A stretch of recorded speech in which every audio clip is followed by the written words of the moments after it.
Yeah, I'll react to that, sure. Hey guys, I'm curious. It's Watch Mojo, okay? But it's not of a stand-up or some comedy show that's gonna take jokes out of context and ruin it, so it's fair game. This is where it all began. Greg's first shop opened in Gosforth in Newcastle 68 years ago. Welcome to Watch Mojo UK, and today we'll be looking at 10 things that only exist in the UK. Oh, you smashed the Before we begin, we publish new content every day, so be sure to subscribe to our channel and ring the bell to get notified about our latest videos. For this list, we're looking at products, shops, and more that you can only find in the United Kingdom. You guys, this could be good. Which is your favorite in the comments below. Okay. Maybe. Party 7.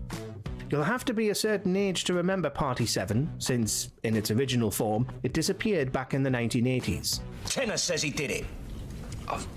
I'm not playing. Tenor and a party 7. This was a tin of beer that was the equivalent of 7 pints in one big can, which would have cost about a tenner in today's money, though it originally cost 15 shillings. Is it dare?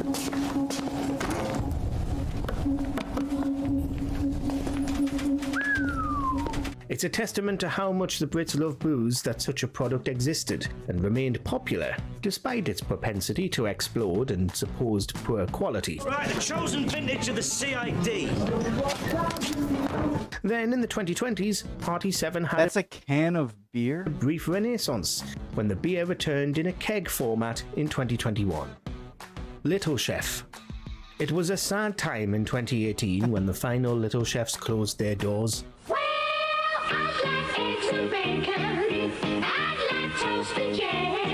Once upon a time, every long car journey could be livened up by a trip to a Little Chef, which lined motorways up and down the country. Oh, so it's like a nice little side cafe. You could go in there and get classic food like a full English Like a hole in breakfast the full wall. of steel. A boon not only to families giving their kids a chance to stretch their legs, but lorry drivers needing a pick-me-up after hours on the road. It struggled for years following its decline in the 2000s and eventually shut all its branches. But for decades, it was a British cultural icon. So it's like an IHOP, or I don't know. A little chef goes a long way. The House of Lords. The most headline-grabbing recommendation, abolishing this place, the House of Lords, in favour of an elected chamber. One of the most controversial things in British politics, the House of Lords as of 2023 is still there and still affecting our laws. That's despite many attempts to reform it and lots of high-profile and powerful politicians even saying they want to abolish it completely. I think there's a lot that needs to be done to change the House of Lords. What I'm not convinced about is that we need another elected chamber. It's one of the most bizarre... That's fascinating, actually. I would like to learn about that. I'm honestly not just typing that in for no reason. Oh yeah, I found this is cool. We've just brought you a special bulletin. It's like, sorry, I'm getting backtracked. Jeez.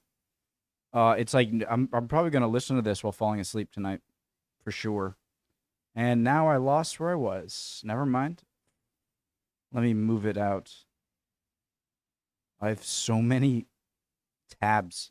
Bizarre part of life in the UK, that we still have this system of hereditary aristocratic titles that mean unelected people, often rich landowners, get to sit there in Parliament and tweak or even outright block laws devised in the House of Commons. What people get very worried about is the size of the House of Lords and the appointment process for the House of Lords. They've got no real public accountability and are one of the strangest things about Britain to explain to foreigners.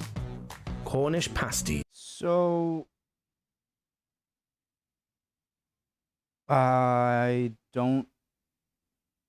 interested. I'm learning about the UK. I'm fascinated by the UK, and I want to learn more. And the government is not only part of it, but the center. So it's like, I'm just gonna make a bunch of dumb comparisons. Like the House and the Senate. You guys have the lower House of Lords and the House of Commons. So the House of Lords are not elected? Ever? Like by anyone? And they have say in the government? That's interesting. I'm not about critiquing governments and political systems that I know nothing about, because then I'm just going to look like an idiot. Cornwall is a But I unique do part wanna of learn. England with its own distinct culture, flag, and even a native language. Let me And it know, also anyone in boasts the one of comments. the most iconic British foodstuffs, the Cornish pasty. But the humble Cornish pasty is perhaps more important than you realise if you're not from Cornwall yourself, since it previously held protected status under EU law. This meant that Like only minors? pasties meeting stringent requirements could truly call themselves Cornish. They've got to follow a strict recipe and be prepared in Cornwall. This was all done to protect the pasty industry, which uses local produce and provides jobs to many in the county. Tabloids. Isn't that also the thing with champagne and Parmesan cheese? Like Parmesan cheese is only Parmesan cheese if it's in a part of Italy, Reggiano, and Champagne, the Champagne region of France. I'm not sure. Of course, most countries do have tabloids of their own, but tabloid culture in Britain is a law unto itself. Around the world, the UK is notorious for its relentless, unethical tabloids. Not only do British celebs find themselves at the mercy of the tabloid presses regularly, but so do celebrities from elsewhere who are deemed worthy enough to get harassed by UK red tops. For over 100 years now, cheaply produced papers relying on sensationalist reporting and invading the privacy of the rich and famous have been part and parcel of British life, so much so that it's strange to imagine that the media landscape is very different overseas. Colin the Caterpillar. It's quickly becoming the food fight of the century because Do I have something the to say? iconic birthday staple, Colin the Caterpillar, I is just want to say, so politicians, lawyers, and all right, I'm going to give a take. All right, you can fast forward if you want. Politicians, lawyers, and journalists. Like those three jobs are so incredibly important to any free society that wants to make sure everyone is doing everything right, held accountable. But it also seems to attract some of the least likable, or I feel like those three professions are very needed, but the people that are funneled into those professions,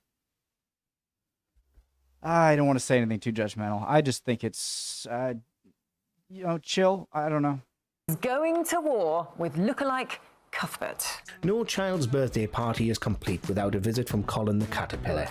Caterpillar cakes are sold by every major supermarket, all boasting different names, though the original Colin version was introduced by M&S in the 1990s. Marks and Spencer's are taking Aldi to court over the budget-friendly version of the cake, claiming that Cuthbert is not only an imposter, but riding on the coattails of the supermarket's reputation. Marks and Spencer's is so protective of its Colin name, in fact, that it tried to take Aldi to court for infringing on its intellectual property by releasing a Cuthbert the Caterpillar. You know, it's a bit unfair because you've got similar caterpillars. I think there's a Clyde in Asda, Monopoly. and there's a Wiggle in Sainsbury's, and an Eric. That suit was settled, and Caterpillar cakes continue to be sold by all supermarkets, often as a cost-effective way to get a large amount of chocolate cake for your kids. Greg. I mean, that's a heck of a market for sure. Birthday cakes, birthdays are always going to be a thing. I'm trying to sound like a savvy business person, and I don't know what I'm talking about. If you miss a large amount of chocolate cake for your kids. Sorry. Greg's. If you miss Little Chef, Greg's is one of the retailers that expanded to fill the vacuum it left behind. This is where it all began. Greg's first shop opened in Gosforth in Newcastle 68 years ago. But not only will you find a Greg's at every service station up and down the country, there's pretty much a Greg's on every single street, sometimes 2 or even 3 branches all competing with each other. With its Like cheap, Dunkin' Donuts tasty or pastries and Subway. sandwiches, Greg's has invaded high streets around the country from its headquarters in Newcastle, which has over 30 branches alone. From its roots in the northeast, Greg's say expanded that. steadily. In total, there were over 2,200 branches of Greg's, about 1,000 more branches than McDonald's, but it still only exists in the UK. I really want to know how many how many Dunkin' Donuts are there in New England? Or I should have done Rhode Island. 4,200 are there in Rhode Island. 150. I mean, we're not very big. It feels like Dunkin' Donuts, especially in New England. Though I'm sure you'll find them anywhere, but they're like, you can drive down a road and like a mile and you can see like 4 different Dunkin' Donuts. It's crazy, but yet they're always getting people in it. It's just, or like, it's like Tim Hortons for Canada, eh? Sorry. It didn't even have any shops in Northern Ireland until 2016. Today, Greggs has more shops in Britain than either McDonald's or Starbucks, and says it may launch abroad in the years to come. Tizer. Tizer! It's a red thing! Though its presence on Tizer. supermarket shelves has waxed and waned, especially in recent years, Tizer is still sold by British retailers and turns 100 in 2024. It's manufactured by Bar, which also makes Iron Brew. Like Unlike Hawaiian the Punch? national drink of Scotland, Tizer has never really appeared in other countries. It remains such a niche drink that you might have thought it had been made defunct and could have gone years without seeing a bottle. Yes, we have 3 great new flavours. No, we're not changing colour! Tizer, it's a red thing! Bright That's red pretty good. with a top secret recipe. Who I like that kind of attitude. knows what they really put in Tizer, which adds to the allure of the Great British Pop, as its slogan calls it. Henry Hoover. Like, what's a? Can you give me what it's comparable to? Any other kind of soda? Hey, Henry Hoover? What Great British Pop, These as have its got to slogan be in calls the it. U.S. Henry Hoover. because it looks familiar. It's the What first British thing on home here. is complete without a humble Henry to keep everything shipshape? Meet Henry from Pneumatic International. Henry and his numerous siblings like James and Hetty is certainly the most iconic vacuum cleaner in the UK, thanks to his large googly eyes and cute appearance. They're not the best vacuums on the market, but will be damned if they're not reliable. So what is it that makes Henry the industry favourite? Is it the long life engineering and proven reliability? There aren't any bells and whistles on Henry, Yeah. though some are designed for slightly different things. That's exactly Buying why I'm him, sure you it's- can be sure you've got a solid appliance that might even last a lifetime, and all without breaking the bank. Yeah, it makes sense. You can just look at it. It doesn't look too cumbersome at all. I mean, yeah, it has the cute face on it. Sure, that adds.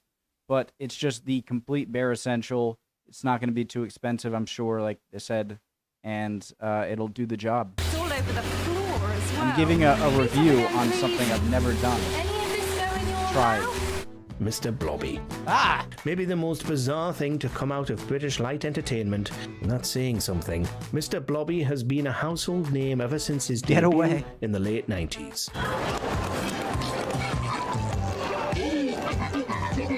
What? How is that a thing? That's nightmare fuel. Ah! No.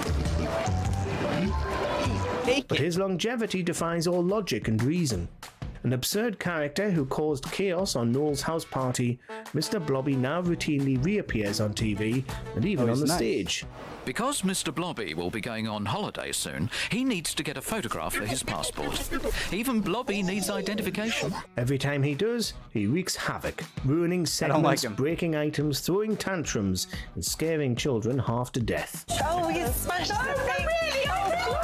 I'm not scared. Why do they I'm keep shocked. bringing him back when his only role is to smash things and screech like a banshee? Your guess is as good as ours. Do you agree? Why? Why? Oh my god, jeez. Yeah, that's no better. Just why? Why? Why not? I guess. Why not? All right, love you guys. See you guys next time. Hope you're all doing well. If you're not, then trying to say something clever about that guy, you'll be good soon. Don't worry. See you guys next time. Bye.